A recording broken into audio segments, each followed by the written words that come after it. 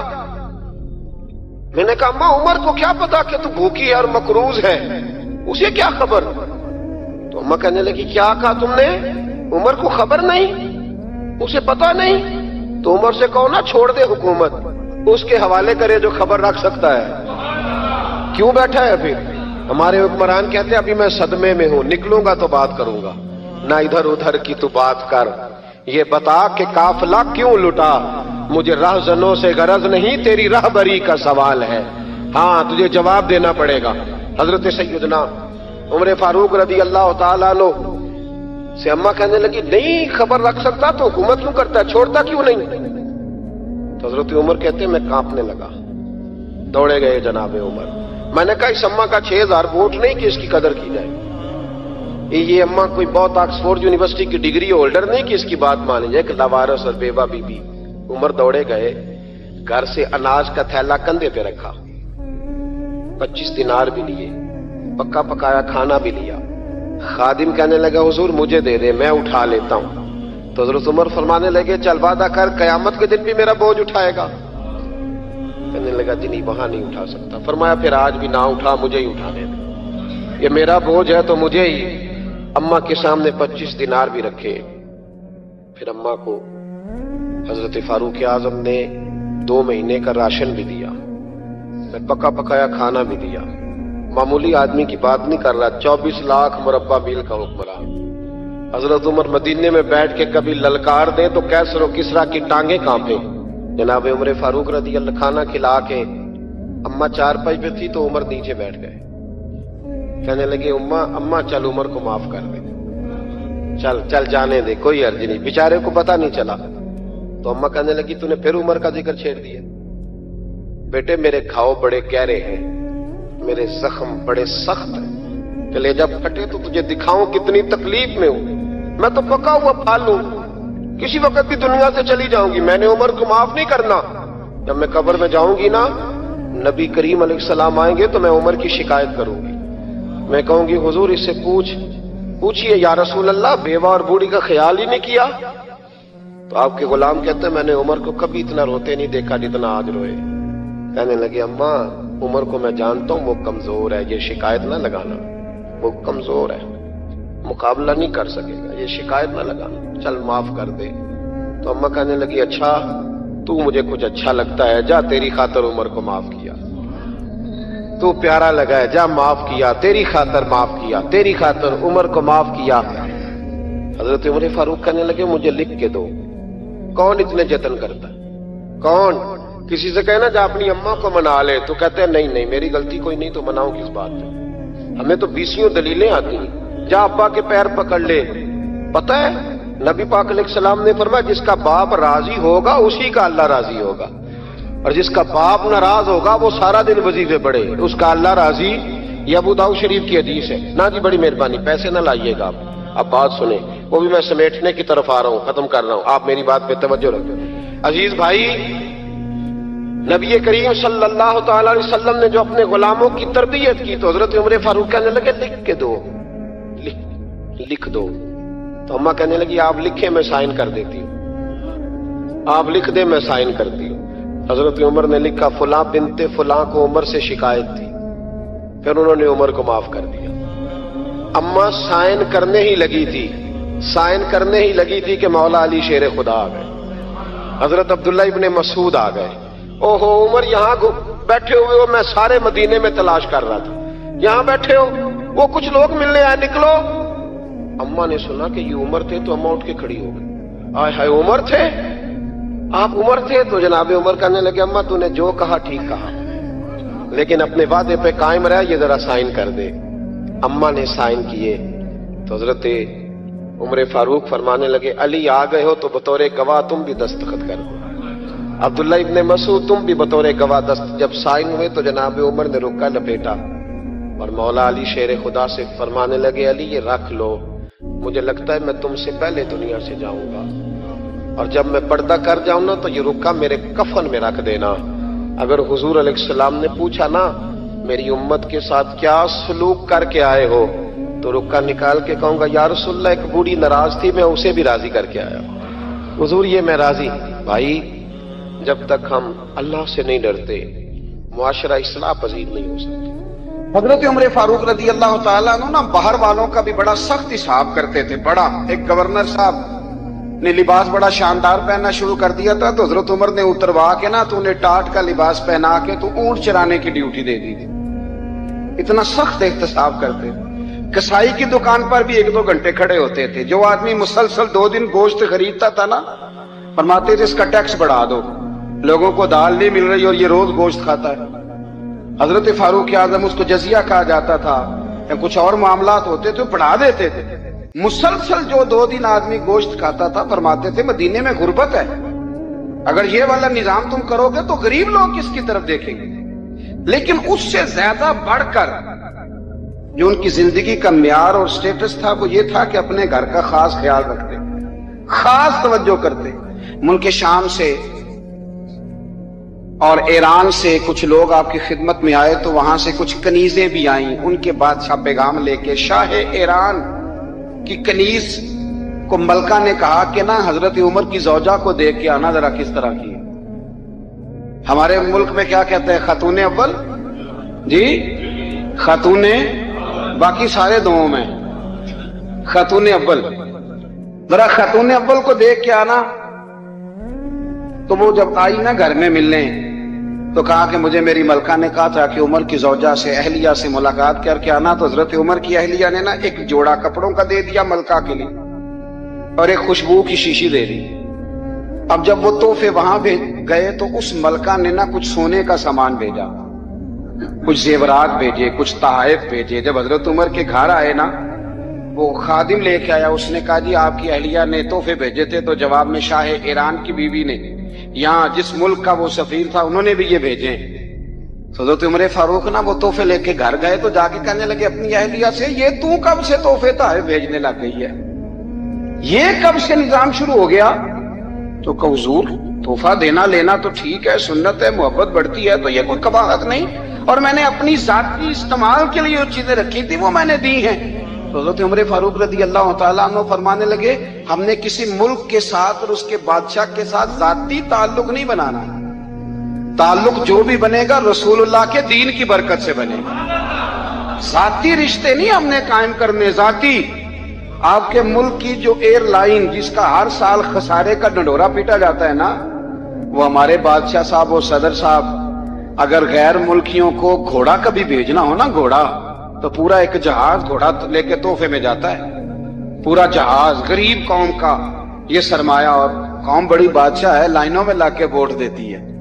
2 کام ہمیشہ لائن میں لگ کے کرنے، ایک بل لائن میں لگ کے جمع کرانا ہے اور ایک ووٹ لائن میں لگ کے، تاکہ پھر پورے 5 سال لائن میں ہی لگے رہیں۔ مرضی سے آپ ووٹ دینا پر جو بات درست ہے اس کو سنو۔ حضرت عمر فاروق رضی اللہ تعالیٰ عنہ نے اپنی اہلیہ سے پوچھا کتنے کا تھا وہ تیرا جوڑا اور خوشبو کی شیشی؟ انہوں نے کہا 3 دینار کی۔ فرمایا یہ 3 دینار تیرے اور باقی جو تحفے آئے ہیں وہ تو خود کہہ، چونکہ اس نے تیرے نام بھیجے ہیں، تو کہہ کہ میں مال غنیمت میں دیتی ہوں، تو کہہ میں مسلمانوں کو کہہ۔ تو زوجہ ہنس پڑی، کہنے لگی میں نہ بھی کہوں تو مجھے کہنا تو پڑے گا ہی، کہنا تو میں نے ہے ہی، کیونکہ سامنے عمر فاروق ہیں، لہذا فرمایا کہہ دیتی ہوں میں نے دیا خزانے کو۔ حضرت عمر نے جمع کرا لیا۔ میں یہ کیا بات ہوئی، میرے گھر والے جو مرضی کریں، ان کا معیار زندگی جس طرح کا مرضی ہو۔ اور حضرت عمر ایک جملہ کہا کرتے تھے، اللہ کرے کہ یہ باتیں اس دور حاضر میں ہماری سمجھ میں آئیں۔